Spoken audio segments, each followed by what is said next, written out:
Hello guys, स्वागत है आपका हमारे यूट्यूब चैनल स्टडी गैंग पर। तो गाइस, आज के इस वीडियो में हम क्लास 11th जो फिजिक्स है उसका पहला चैप्टर तो नहीं, तीसरा चैप्टर है तो वेक्टर, इसको क्योंकि इसका यूज़ सारे फिजिक्स में होता है और लोगों ने कहा था कमेंट करके कई बच्चों ने कि सर एस.सी. वर्मा जो बुक आपने अनबॉक्सिंग की है, मैंने एक बुक की अनबॉक्सिंग की, अगर आपने नहीं देखा तो ऊपर आई बटन में आपको उसकी लिंक मिल जाएगी, वहाँ जाकर आप देख सकते हैं। तो कुछ लोगों का कमेंट्स आया कि सर आप उसके न्यूमेरिकल्स करा दीजिए, बड़े टफ हैं। तो न्यूमेरिकल्स तो तभी बनेंगे जब हमसे कॉन्सेप्ट बनेंगे। तो चलिए आज की इस वीडियो में हम कॉन्सेप्ट सीखते हैं, फिर उसके बाद धीरे धीरे हम जब कॉन्सेप्ट सीख जाएंगे तो मुझे न्यूमेरिकल कराने की ज़रूरत नहीं पड़ेगी, आप खुद कर लेंगे। अगर फिर भी आप बोलते हैं तो मैं न्यूमेरिकल करा दूंगा, ठीक है। तो आज हम सबसे पहले क्लास 11th जो मैथ मतलब फिजिक्स का है वेक्टर, इसको हम पढ़ेंगे। वेक्टर यानी हिंदी मीडियम वालों के लिए तो ये वेक्टर सदिश इसको कहते हैं हिंदी मीडियम में, ठीक है। सदिश पढ़ेंगे। तो अब बात आ गई कि सदिश क्या होती है। सदिश तो मतलब क्या होता है, सदिश पढ़ने से पहले हमको क्या पढ़ना चाहिए। तो ठीक है, तो सदिश पढ़ने से पहले मतलब जैसे क्या है, सदिश राशि, अदिश राशि, जो चीज़ें दो राशियां होती हैं। अभी ये बात आती है कि राशि क्या है। तो राशि एक चीज़ होती है, जैसे मैं आपसे कहूँ कि यहाँ पे कुछ प्रोडक्ट पड़ा हुआ है, जैसे यहाँ पे ये ऐसे ईंट पड़ी हुई है, 2 या 3 ऐसे, मतलब कितनी भी ईंट पड़ी हुई है तो आप कहेंगे कि मैं आपसे कहूँगा गिन के बताइए कितनी है, तो आप कहेंगे 6 है, आधे दर्जन है। अगर गिनने वाली है तो आप गिन के बताएंगे, अगर तौलने वाली चीज़ है तो आप तौल के बताएंगे 1 किलो है, आधा किलो है, पौवा है, कुछ भी है ना, तो आप तौल के बताएंगे। लेकिन यहीं पे मैं आपसे कह देता हूँ कि यहाँ पे इतना इतना प्यार पड़ा हुआ है, इतना जो है फीलिंग्स पड़ी हुई है, इतना एंग्री यानी गुस्सा पड़ा हुआ है, तो आपसे कहूँगा तो बताओ, तो आप क्या तौल के बता पाओगे कि आधा पौवा गुस्सा है यहाँ पे, कि आप मुझसे 1 किलो नाराज हैं। तो ये सब चीज़ें मतलब जो मापी नहीं जा सकती, जो काउंट नहीं की जा सकती, वो क्या होती है, वो हमारी राशि नहीं होती है। और जो हम काउंट कर सकते हैं, जो माप सकते हैं, जो तौल सकते हैं, वो हमारी राशियाँ होती हैं। तो हम समझ गए होंगे कि राशि क्या होती है, ठीक है। तो ये हो गई राशि। और हम देखते हैं कि राशियाँ कितने प्रकार की होती हैं, ठीक है। राशियाँ तो 3 प्रकार की होती हैं कि मतलब वेक्टर होती है, स्केलर होती है और टेंसर होती है। टेंसर के बारे में पढ़ना नहीं है हमें, सिर्फ वेक्टर और स्केलर के बारे में पढ़ना है कि मतलब स्केलर अदिश और वेक्टर सदिश, ठीक है। तो अब बात आती है ये अदिश राशि क्या होती है, ठीक है। अदिश राशि, तो अदिश राशि के नाम से पता चल रहा है कि अदिश राशि क्या होती है। ऐसी राशि जिसके पास मैग्नीट्यूड यानी परिमाण तो होता है, लेकिन उसके पास क्या होती है, दिशा नहीं होती है। तो वो राशियां क्या कहलाती हैं, अदिश राशियां कहलाती हैं। अगर आप लिखना चाहते हो, नोट्स बनाना चाहते हो, तो इससे अच्छी बात नहीं हो सकती। आप कॉपी लेके बैठे हैं, पेन, तो आप लिख सकते हैं कि अदिश राशि ऐसी राशियां जिनके पास परिमाण तो होता है किंतु डायरेक्शन यानी दिशा नहीं होती है, अदिश राशियां कहलाती है, ठीक है। अब इसके एग्जाम्पल में अगर आप लिखना चाहेंगे तो लिख सकते हैं, जैसे चाल, दूरी, ठीक है, समय, द्रव्यमान, और द्रव्यमान के बाद और क्या लिख सकते हैं, तो लिख सकते हैं चाल, दूरी, समय, द्रव्यमान आदि। तो ये सब चीज़ें होती है, ठीक है। इतनी चीज़ें क्या अदिश राशि हो गई। और फिर सदिश राशि की बात करें तो सदिश राशि,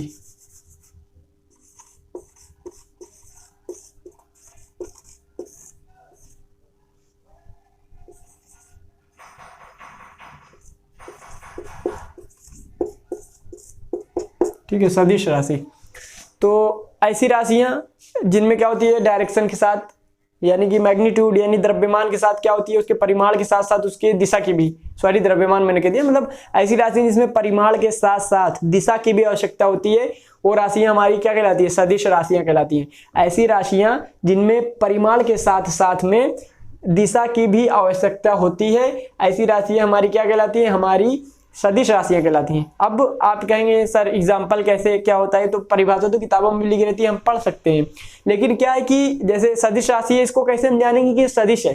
जैसे आपसे मैं कहता हूं कि आपके पास 2 किलो कोई चीज है, इसमें 3 किलो और जोड़ दो, तो आप ये थोड़ी ना पूछोगे भाई मुझसे कि सर किस दिशा में मैं 3 किलो को जोड़ूं, उत्तर की दिशा में जोड़ूं कि पश्चिम की दिशा में। मैं आपसे कहूंगा 2 किलो आपके पास है, आप 3 किलो इसमें और जोड़ दीजिए, तो आप और पूछूंगे कितना हुआ, तो आप कहोगे कि सर 5 किलो हो गए। मुझसे डायरेक्शन नहीं पूछोगे, मैं कहूंगा क्या कहूंगा, जैसे समय है, तुम्हारे पास 5 मिनट है इस काम करने के लिए, मेरी तरफ से 10 मिनट और ले लो, तो तुम क्या समझोगे, यही समझोगे ना कि मैं 15 मिनट में काम करूंगा, 5 मेरे पास है, 10 सर और दे रहे हैं। तो क्या अब ये तो नहीं पूछोगे सर किस डायरेक्शन में मैं 10 मिनट लूं, पूरब में लूं या पश्चिम में लूं। तो ये हो गया कि जो होता है अपना परिमाण, जिसमें परिमाण सिर्फ जरूरत होती है। तो समय में हो गया, दूरी में हो गया, चाल में, सब चीज में सिर्फ क्या होती है, मैं हमें जो है परिमाण की आवश्यकता होती है, डायरेक्शन की जरूरत नहीं होती है। और सदिश राशि में क्या होती है, जैसे कोई यहाँ पे एक वस्तु रखी हुई है, ठीक है, अब इसको किसी ने 2 मीटर यहाँ पे खसका दिया तो यहाँ आ गया, तो अब इसको कहेंगे कि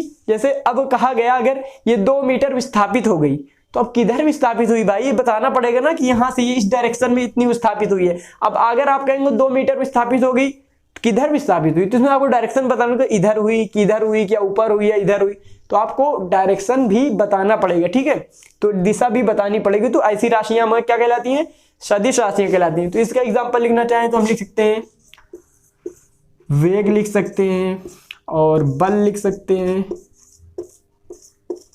त्वरण लिख सकते हैं, और बलाघूर्ण लिख सकते हैं यानी टॉर्क, और संवेग लिख सकते हैं। तो आदि ये बहुत सी ऐसे आगे हम पढ़ेंगे, ठीक है ना, ये सारी चीजें हम लिख सकते हैं। तो ये हो गई अदिश राशि और सदिश राशि, ठीक है। तो आपको इतना समझ में आएगा कि अदिश क्या होती है और सदिश क्या होती है, ठीक है। अब आगे हम इसकी प्रॉपर्टीज जो है इसकी पढ़ेंगे हम, प्रॉपर्टीज क्या होती है अदिश और सदिश राशि की, यानी विशेषताएं क्या होती है, ठीक है। तो मतलब विशेषताएं हम इस तरह से पढ़ेंगे कि आप वेरी वेरी इंपॉर्टेंट पॉइंट डालकर इसको लिख लीजिए, जो कि काफी आपका कॉन्सेप्ट बूस्ट करने में हेल्प मिलेगा। जैसे क्या होती है, पहले पॉइंट इसमें वेरी वेरी इंपॉर्टेंट पॉइंट में से हम पहला पॉइंट मार्क करके लिखते हैं। तो जो हमारा पहला पॉइंट है कि हम क्या सदिश में अदिश को जोड़ सकते हैं, ठीक है, क्या हम सदिश में अदिश को जोड़ सकते हैं। तो जैसे कोई सदिश है, क्या इसमें हम कोई अदिश को ऐड कर सकते हैं यानी जोड़ सकते हैं। तो आप अगर पूछते हैं कि सर कोई सदिश है उसमें अदिश, तो भाई बिल्कुल भी नहीं, हम सदिश में अदिश को जोड़ ही नहीं सकते, ठीक है, सदिश में हम अदिश को नहीं जोड़ सकते हैं, ठीक है। फिर दूसरी पॉइंट आती है, सर क्या हम सदिश में अदिश को गुणा कर सकते हैं, ठीक है।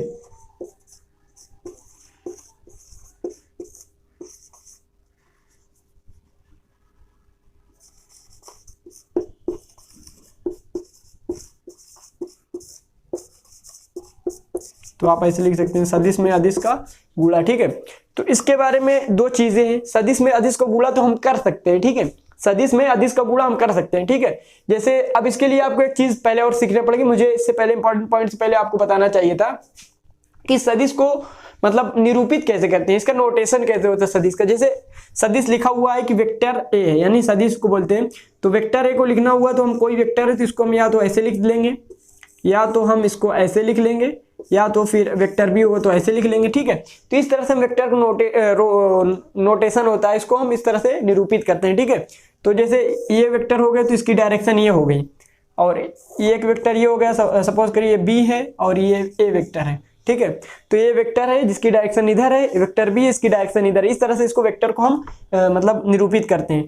तो अब जैसे ये लिखा है तो कुछ लोग गलती क्या करते हैं कि सोचते हैं कि ये जो ऊपर लिखा हुआ है, जैसे ये लिखा हुआ है ऐसे, तो इसका मतलब कि वेक्टर का जो ए है इसकी डायरेक्शन इधर तरफ है, तो इसका ये मतलब नहीं होता है, एक नोटेशन होता है, हम हमेशा इसी तरह से इसको मतलब दिखाते हैं, इसी तरह से हम निरूपित करते हैं कि वेक्टर ए हो चाहे बी हो, सबकी तीर इसी तरह से रहती है। तो इसका मतलब नहीं है अगर अभी इस तरह होता तो इसको हम फिर इस तरह लिखते, ऐसे तो नहीं, इसका ऊपर से कोई मतलब नहीं, सिर्फ एक ये नोटेशन है, इसी तरह से हम इसको दिखाते हैं, ठीक है, प्रदर्शित करते हैं इसको, जो ए है बी है वेक्टर। या तो फिर आपको किताबों में इस तरह मिल जाएगा, बोल्ड लेटर में लिखा हुआ है, ऐसे बोल्ड लेटर में ए लिखा हुआ आपको ऐसे मिल जाएगा, ठीक है, ऐसे बोल्ड लेटर में, जानते हैं ना बोल्ड लेटर आप, तो उस तरह में आपको मिल जाएगा, तो ये वेक्टर होता है, ठीक है। तो अब मान लीजिए, तो अपने टॉपिक पे आते हैं, ये तो था वेक्टर का नोटेशन, मैंने बता दिया यहीं पे, तो आप चाहें तो इसको अलग से भी लिख सकते हैं नोट करके कि किस तरह से वेक्टर को करते हैं। तो अब इसमें सपोज करिए कि एक वेक्टर ए है, ठीक है, वेक्टर ए है इसमें, ठीक है, इसमें एन जो है कोई अदिश है, इसको गुणा करते हैं, ठीक है। तो क्या इसमें परिवर्तन होते हैं, ठीक है। तो जब एन कोई अदिश है और वेक्टर ए में गुणा करते हैं, ठीक है, जब वेक्टर ए में हम गुणा करेंगे एन का, अगर एन पॉजिटिव है तो क्या होगा, सिर्फ इसके मैग्नीट्यूड यानी परिमाण में परिवर्तन होगा, सिर्फ परिमाण में परिवर्तन होगा, ठीक है, परिमाण में परिवर्तन होगा, ठीक है।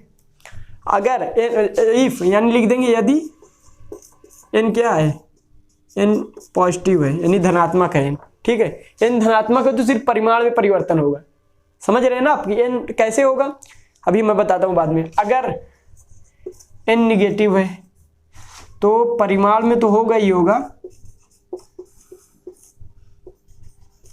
परिमाण में परिवर्तन तो होगा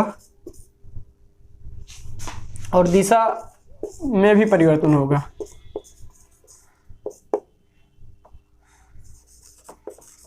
दिशा में भी परिवर्तन, ठीक है, परिमाण में परिवर्तन होगा और दिशा में भी परिवर्तन होगा। अब कैसे? जैसे कोई वेक्टर ए है इस डायरेक्शन में, ठीक है, इसका मैग्नीट्यूड जो है 5 है, ठीक है, ए वेक्टर है। अब इसमें हम अगर 5 से मल्टीप्लाई करते हैं तो ये क्या हो जाएगा, हमारा 5a हो जाएगा ना, सिंपल मैथमेटिक्स जो होती है। तो 5 से इधर भी होगा तो 25 हो जाएगा, सॉरी इधर नहीं लिखे, सिर्फ 5 है, मैग्नीट्यूड को ऐसे लिखते हैं। तो इधर हमारे 25 हो गए, ठीक है। 5a वेक्टर जो है 5 को से हम जब मल्टीप्लाई कर दिए, अधिक से 5a हम मल्टीप्लाई करें तो 25 हो गया। तो ये जो वेक्टर ऐसे था इसी डायरेक्शन में रहेगा, ये 25, इसकी मैग्नीट्यूड जो हो जाएगी 25 हो जाएगी, ठीक है, इसका मैग्नीट्यूड 25 हो जाएगा। अभी इसको हम या तो 5a वेक्टर लिख सकते हैं या 25 लिख सकते हैं, मैग्नीट्यूड वाइज परिमाण की तरह, ठीक है। तो ये हो गया। अगर अभी ये वेक्टर ए 5 यूनिट है, इसको हम -5 से कर देते हैं तो क्या होगा कि वेक्टर ए अगर माइनस से करेंगे तो मैग्नीट्यूड तो 25 होगा, लेकिन कहाँ होगा, दूसरे अपोजिट डायरेक्शन में, ठीक है, 25 इस डायरेक्शन में होगा। ए और माइनस से यही होता है, ठीक है, ए इधर है तो माइनस से जब करेंगे तो इसकी जो है साइड, इसकी दिशा जो है बदल जाएगी, मतलब दिशा बदल जाएगी इसकी, ठीक है, आपको समझ में आया होगा। तो सदिश में जब अदिश का हम गुणा करेंगे, यदि अदिश हमारा धनात्मक है तो सिर्फ हमारे परिमाण में परिवर्तन होगा, यदि अदिश हमारा ऋणात्मक है तो परिमाण और दिशा दोनों में परिवर्तन होगा। परिमाण में होगा परिवर्तन, यानी परिमाण बढ़ जाएगा अगर रहेगा तो, अगर कम है जैसे यानी कि पूर्ण संख्या है तो परिमाण बढ़ जाएगा, अगर जैसे भाज्य संख्या यानी फ्रैक्शन में है बटे वगैरह में करके तो आपका कम हो जाएगा, यानी परिमाण में परिवर्तन होगा, लेकिन दिशा जब धनात्मक रहेगा तो क्या होगी, नहीं बदलेगी दिशा। और जब वो n जो होगा हमारा अदिश जो होगा ऋणात्मक होगा तो दिशा भी बदल जाएगी और परिमाण भी परिवर्तन होगा, ठीक है। तो इतना क्लियर हुआ होगा। चलिए अब आगे चलते हैं।